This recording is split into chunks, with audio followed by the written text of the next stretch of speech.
Hello everyone, and welcome back to the Academia Research Collective. My name is Darren. In today's episode of Research Bites, we will be talking about the logbook.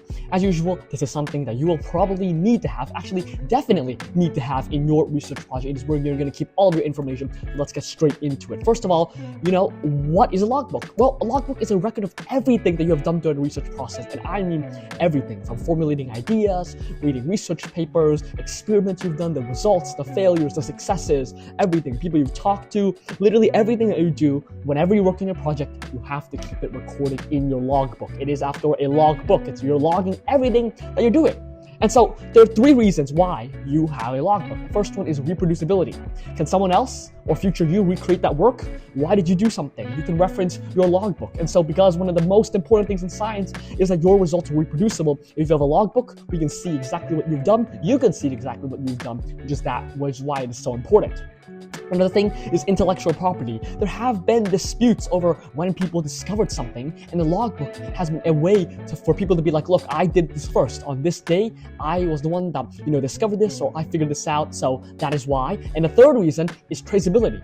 You need to find out exactly where an error was made. You have your logbook. Let's say in your logbook, you wrote down exactly what you did today, and you listed all the reasons why, and then later on, you found out that you had an error. Well, now you know exactly where that error crept in, and you can fix it right away. And so these are three super, super important reasons why you need to have a logbook. Now, thinking of getting a logbook, well, there are some considerations to make. The first one is analog versus digital. There have been people, this is a hot debate. I personally like to use the analog notebook.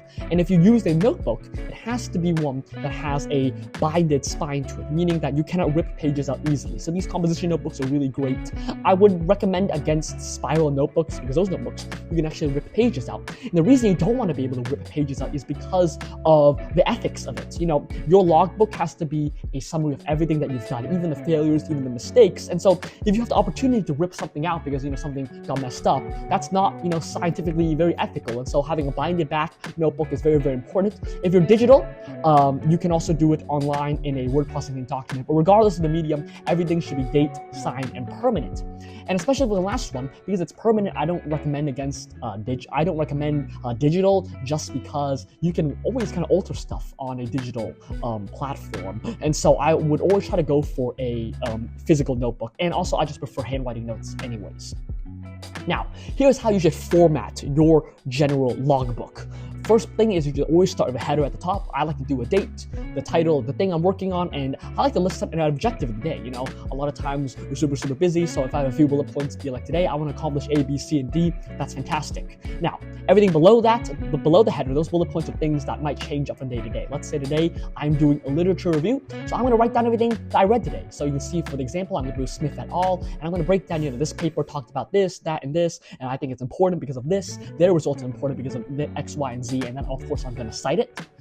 If you're doing an experiment that day, you can also write your observations. And so, I saw that this solution turned this color, whatever your experiment is, write it down. Visuals, this is just for a handwritten example, but tape in printed graphs or copy images into your logbook, whatever it is. You should always have a lot of images in your logbook. Graphs, sketches, everything that is relevant to what you're doing, you should have it there as well. And of course, include your failures. This is so, so important. You will not learn anything if you do not include your failures. So don't think about, this failed, I'm not going to write it down. No, you have to write it down. And it's also, once again, ethical to do so. And then always at the end, I like to sign it. Just once again for that, hey, I did this, I'm the one that did this, I'm just going to sign it at the end, sign it, and having a date at the top, very, very important. So this is a general format. Now, this is not like the concrete format. However you want to do it, you can do it however you want. Maybe you want to put the header at the bottom or something. I don't know. Whatever you want to do it, but just make sure that everything you did, successes, failures, everything you've read, all the images and diagrams are in your logbook. And here's some more tips and tricks. First of all, do not use whiteout. If you make a mistake, just cross it out with one line. You can always go back and see where you made that mistake, but you don't want to scribble something out, because let's say someone else is reading your logbook, they're going to be like, okay, why did you scribble this out? Is it something important? Did you mess up? I don't know, right? So just no whiteout, just do one simple straight line to cross something out. You should not have any blank space as well. On the left-hand side, you'll see an example, just a random page. I'm just going to put text up at the bottom. I don't want to write anything. Maybe it's just neater if I go on to the next page. And so what I always do is I always scribble just a line on the bottom. You do not want any blank space, because blank space invites room for for you to write stuff there that wasn't there before. Maybe, some type of forgery or something. I don't know, right? But a lot of times scientists, and especially for ethics reasons, recommend that you do not keep any white space there. If you have to move on to a new page, just cross out the area below just to ensure that you are not going to write stuff there that was not there when you started. Number your pages as well. That's another top tip. Or you can reference it. What I like to do is I like to save a few pages at the beginning of my logbook that I don't touch, and I leave those spaces as table of contents. That way, as I'm filling out my notebook, I can just write in my table of contents, so when I'm referencing my logbook, I can easily go right back there. And then what I do afterwards is I save a few more sheets for an acronym cheat sheet. So, you probably will use a lot of acronyms in your logbook. Your logbook is for you to keep track of, and so maybe you write some shorthand. For me, my last project involved an AI network called a Generative Adversarial Network, a GAN, a GAN. And so I'm always using the word GAN. Instead of specifying GAN in every page, I just, at the beginning of my logbook, put Generative Adversarial Network -GAN, so I know exactly what I'm referencing. And the reason is, maybe a few years on, you're referencing your logbook, and you have no idea what a GAN is. But you can see that, oh right, GAN stands for Generative Adversarial Network, just to jog your memory.